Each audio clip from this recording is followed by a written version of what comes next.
Mwiriwe muraho nk'ibisanzwe ni Betty. Ndagushimira we tujye kubana muri iyi video, amahoro y'Imana bane nawe. Uyu munsi nabazaniye urundi rutonde rw'amazina meza, amazina agezweho, amazina wakwita abana b'impanga, impanga y'umuhungu n'umukobwa. Ntucikwe ni mukanya. Betty Vlog 1. Tudatinze kadutangire ku mwanya wa 15 tuza ku mwanya wa mbere. Ku mwanya wa 15 dufite amazina Jada na Jayden.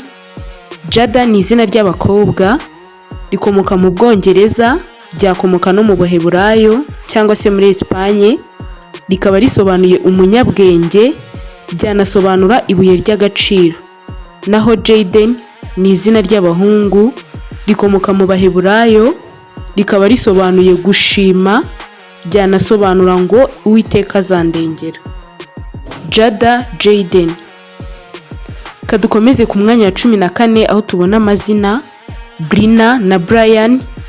Brina ni izina ry'abakobwa, rikomoka Irelandi, rikaba risobanuye gukomera, ryanasobanura uw'igikundiro.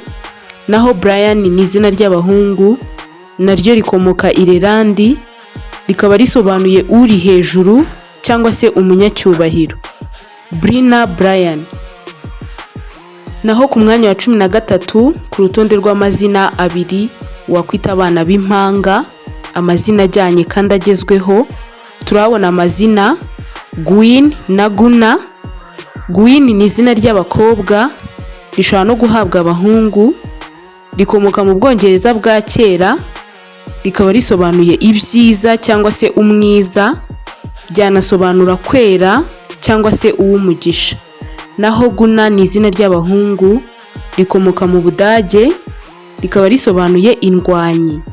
Gwyn, Guna. Naho ku mwanya wa 12 dufite amazina Wendy na Wesley. Wendy ni izina ry'abakobwa, rikomoka mu Cyongereza, rikaba risobanuye inshuti, ryanasobanura impeta y'umugisha. Naho Wesley ni izina ry'abahungu, naryo rikomoka mu Cyongereza, rikaba risobanuye umutsinzi. Wendy na Wesley. Ku mwanya wa 11 dufite amazina Nimra na Nivan. Nimra ni izina ry'abakobwa, rikomoka mu Barabu, rikaba risobanuye uworoheje. Naho Nivan ni izina ry'abahungu, rikomoka Irelandi, rikaba risobanuye umutagatifu muto. Nimra, Nivan.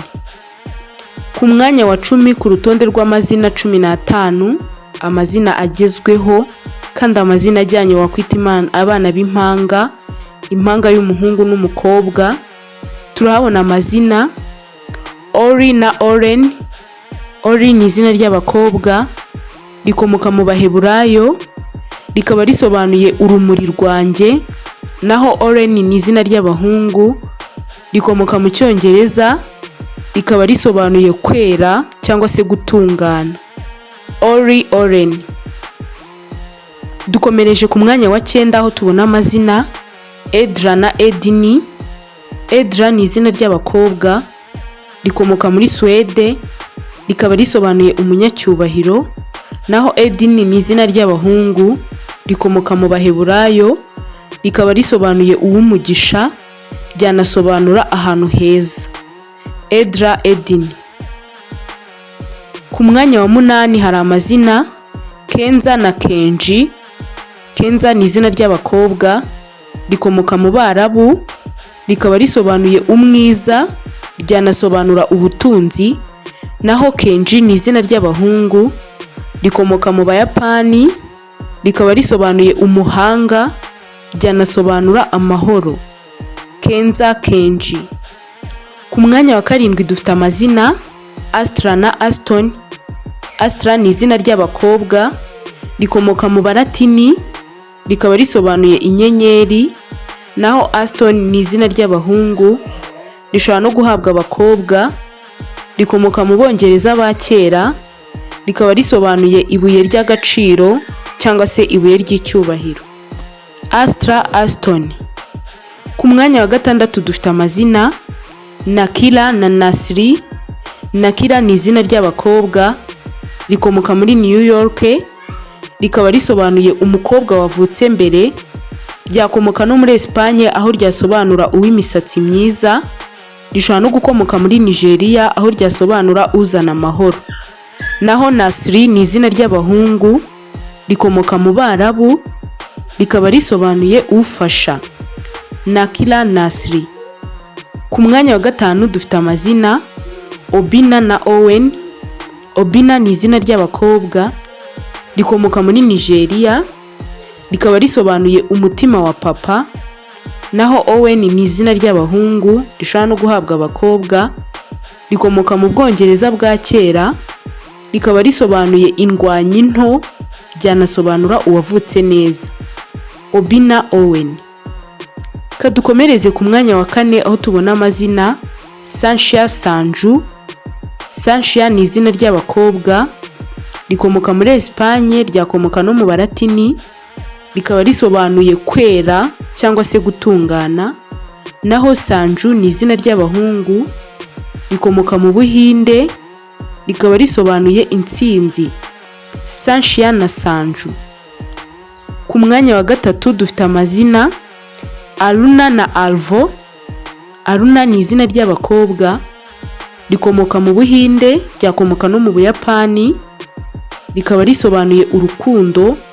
Naho Alvo ni izina ry'abahungu, rikomoka Finland, rikaba risobanuye agaciro cyangwa se uw'agaciro.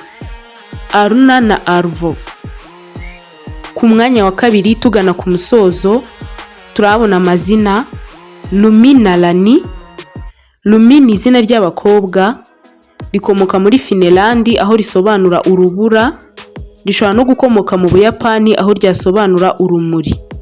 Naho Lani ni izina ry'abahungu, rishobora no guhabwa abakobwa gake, rikomoka muri Hawaii, rikaba risobanuye ijuru. Lumi Lani.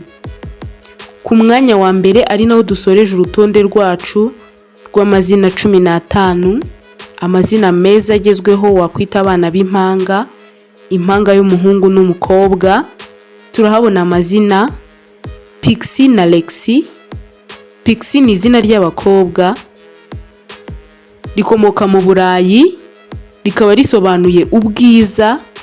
Naho Lexi ni izina ry'abahungu, rikomoka mu Baratini, rikaba risobanuye umwami. Pixie na Lexi. Wakoze cyane kubana natwe. Ntuzacikwe na video ikurikira. Twandikire muri komenti ku cyifuzo cyangwa igitekerezo. Niba uri mushyashya, ntugende udakanze subscribe, ufungure inzogera ujye uba mu wa mbere mu kubona video zacu. Murakoze.